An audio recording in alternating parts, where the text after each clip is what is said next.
పులివెందులు కూడా తన చేజారకుండా ముందు జాగ్రత్తగా జగన్మోహన్ రెడ్డి ఈ మధ్య తరచూ సొంత నియోజకవర్గ పర్యటనలు చేస్తున్న సంగతి తెలిసిందే. 2 రోజుల క్రితం కూడా 3 రోజుల పులివెందుల పర్యటనను జగన్ చేశారు.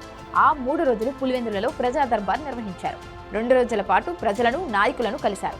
ఆయన గత 3 పర్యటనల్లో వచ్చిన జనంలో ఈసారి సగం మంది కూడా రాలేదు. అది కూడా ఆ వచ్చిన వారు వైఎస్ భాస్కర్ రెడ్డి, వైఎస్ అవినాష్ రెడ్డి కుటుంబానికి సన్నిహితులే. కానీ పులివెందులకు చెందిన సామాన్య జనం మాత్రం మొహం చాటేశారు. తన ఫ్యామిలీకి కంచుకోటిగా భావించే పులివెందులలో తనను కలిసేందుకు స్థానిక ప్రజలు రాకపోవడం చూసి జగన్ విస్మయానికి గురయ్యారని తెలిసింది. అసలు శనివారం రాత్రి పులివెందులలో తన నివాసానికి చేరుకునే సమయానికి అక్కడ ప్రజలు ఎవరూ లేరు. ఆదివారం ఆయన ఆఫీసులో ప్రజా దర్బార్ నిర్వహించారు. ఈ కార్యక్రమానికి జనాలు వచ్చారు, కానీ పులివెందుల నియోజకవర్గంలోని ప్రజలు లేరు. కేవలం వైఎస్ కుటుంబ పెద్దలకు సన్నిహితులు మాత్రమే అక్కడికి వచ్చారు. అవినాష్ రెడ్డి బాబాయ్, municipal vice chairman YS Manohar Reddy Jagan వద్దకు వచ్చారు. ఆ సందర్భంలో ఓ 5-6 కౌన్సిలర్లు, చోటమోటా లీడర్లు ఆయన వెంట వచ్చారని తెలిసింది. వెంటనే జగన్ ఆగ్రహం వ్యక్తం చేస్తూ, నీకు వీళ్లు తప్ప ఇంకెవరూ లేరా? ప్రజలు ఎవరిని పట్టించుకోవా అని ఆయన ముఖం మీద అడిగినట్టు తెలిసింది.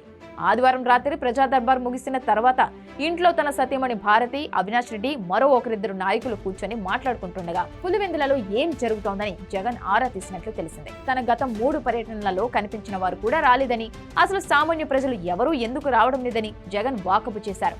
నియోజకవర్గంలో ఉండి ఏం చేస్తున్నావని అవినాష్ రెడ్డిపై జగన్ తీవ్ర ఆగ్రహం వ్యక్తం చేశారని తెలిసింది. ప్రెస్టేషన్తో తలబాదుకున్నారని కూడా సన్నిహితులు చెబుతున్నారు. ఈ నేపథ్యంలో తీవ్రమైన ఆగ్రహానికి గురైన ఎంపీ అవినాష్ రెడ్డి ఇంటి నుంచి బయటికి రాగానే పక్కనే ఉన్న తన పిఏ చెంప పగలగొట్టినట్లుగా తెలిసింది. జగన్ రెడ్డి ఎన్నికల్లో ఓడిపోయిన ఈ 3 నెలల్లో పులివెందుల పర్యటనకు వెళ్లడం ఇది 4సారి. జగన్ కు టీడీపీ నినాదమైన వై నాట్ పులివెందుల భయం పట్టుకున్నట్లుగా చెబుతున్నారు. అందుకే ఆయన తన సొంత నియోజకవర్గం మీద ఫోకస్ చేశారు. ఇటీవల పులివెందుల మున్సిపాలిటీ పైన కూడా కూటమి సర్కార్ కన్నుపడింది. దీంతో పార్టీ నాయకులు చేజారిపోతారని జగన్ భావిస్తున్నారు. అందుకే సొంత నియోజకవర్గంలోని మున్సిపాలిటీని కాపాడుకోవాలని జగన్ అక్కడకు వెళ్లారని అంటున్నారు.